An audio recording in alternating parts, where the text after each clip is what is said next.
Hello, darling. I was thinking some stuff, and it seemed worth sharing. I was thinking about the myth of Sisyphus, and I was thinking about the curse of the reset, and I was thinking about X-Men and the end of the Krakoan era. But this one isn't entirely about thinkings, to be honest. It's really about feelings. I was feeling bad, and I found a way to feel good. I reframed the curse of Sisyphus, and it gave me a happier lens through which to view the world. Last time I was here, I told you that all was transitory. This is the flip side of that. Because even if eventually everything ends, it sure doesn't feel that way. Sometimes it feels more like a Groundhog Day time loop. Everything spins in cycles, day after day and year after year. And sometimes it feels like if you do manage to get through the damn day, then your reward for all of your work is another damn day just like the last one. This is the myth of Sisyphus, rolling the boulder up the hill only to have it roll down again every night and have to do it all again tomorrow. Hell is repetition, until every day is a copy of a copy of a copy, and we feel like we're fading away. There comes a point where familiarity does breed contempt. You start watching a new show or a new movie, and it doesn't really feel new. It feels like you've seen it 100 times before. It's hard to get really invested in it when you can already quote lines from a version of this story with a bigger budget and a better script. Sometimes beginnings are exhausting. They ask us to invest emotionally in new characters when we're really not sure yet if the writers or the actors can actually deliver. I think this is the real reason why franchises and sequels are so popular. We get to have a new story without really having to gamble on a new beginning. The series has already established a base level of narrative competence. We know some of these characters, and we know their world.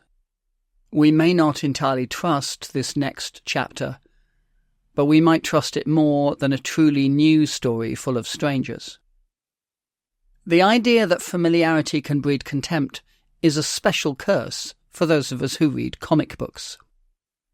Unlike novels, which don't get published until the writer has finished writing them, a lot of comic books have a grueling monthly schedule.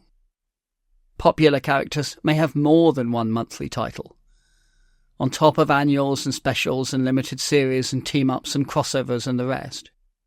This generates a vast quantity of stories, all too often at the expense of quality. And this has been going on for more than 60 years. Each generation of new readers gets origin stories or other classic plotlines revisited or retold. Almost every long-term comic book reader has had times when they've had to step away for a few months or a few years, unable to properly engage anymore when everything new on the shelves feels like something that we've read before. Change is complicated for the big comic companies like Marvel and DC, because they want new readers to pick up a Batman comic or a Spider-Man comic and not have to know the 60 years of continuity. The writers may take Batman off to space or into other dimensions. They may have new people wear the mask. They do have a lot of creative freedom to try new things, to keep things fresh. But the best-known versions of each character's status quo have a kind of gravity.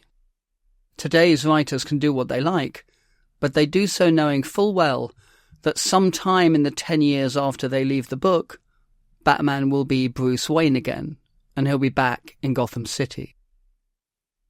About 5 years ago, a fabulous writer called Jonathan Hickman reinvented the X-Men.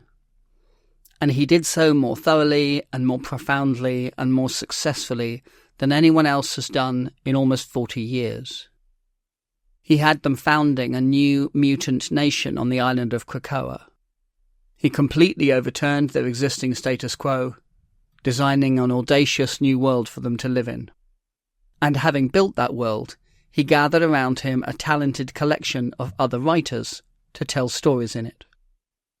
Hickman had a 3-year plan when he came in. The rise, the reign, the fall. He knew this couldn't last forever. The fans, on the other hand, had other ideas. The Krakoan era of the X-Men was a fantastic success. And Marvel, realizing that they had a hit on their hands, extended that original 3-year vision. It was 5 years, in the end, before the fall. Those 5 years included the pandemic and the lockdowns, and a long time when both the readers and the writers were finding the real world very dark. In response to that, they made these stories full of hope and light and possibility. They were stories about community and how much we need one another.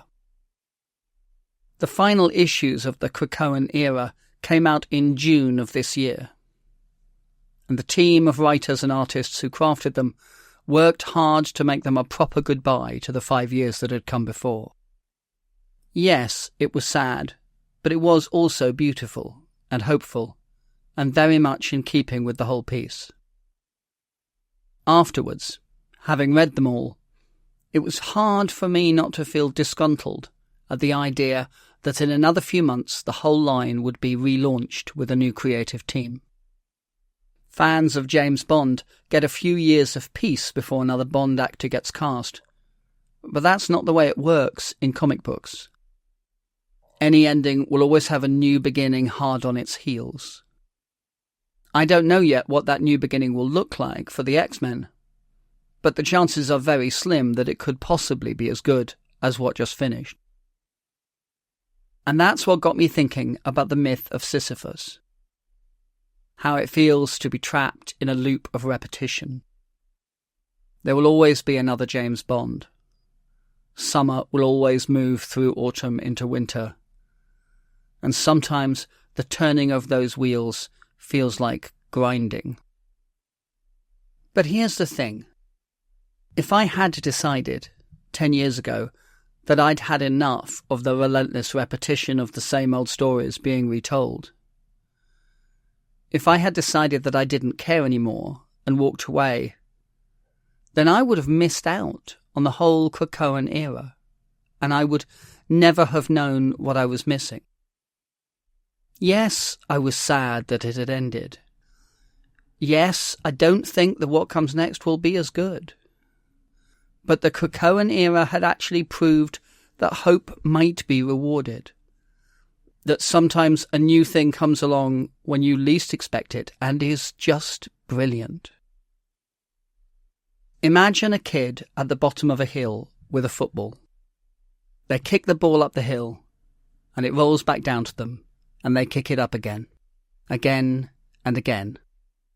This kid would happily do this all day and then run home for their dinner and sleep and get up in the morning and do it all again. Sometimes they'd be on their own, other times they'd have all their mates with them. Sometimes when they kick the ball, it takes a bad bounce and it doesn't go up very far. Other times the bounce is good and the kid really enjoys watching how far up the hill the ball will reach. And then, very occasionally, the stars align. The ball connects perfectly with the side of their foot and the angle is just right, and it soars up in a beautiful, triumphant arc. And it goes further up the hill than ever before. They run rings around their mates in celebration. They hoop and they holler. They are briefly mighty. And eventually, of course, the ball rolls back down the hill to them. And you know what they'll do. What else could they do? They kick it up the hill again. This isn't a curse. This isn't punishment. This is play. That's my vision of Kid Sisyphus.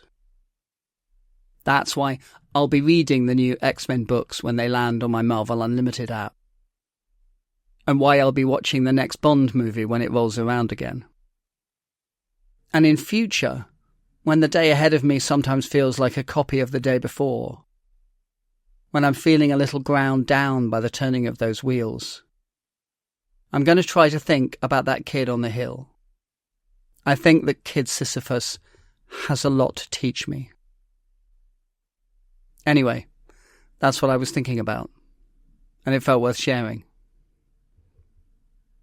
See you soon.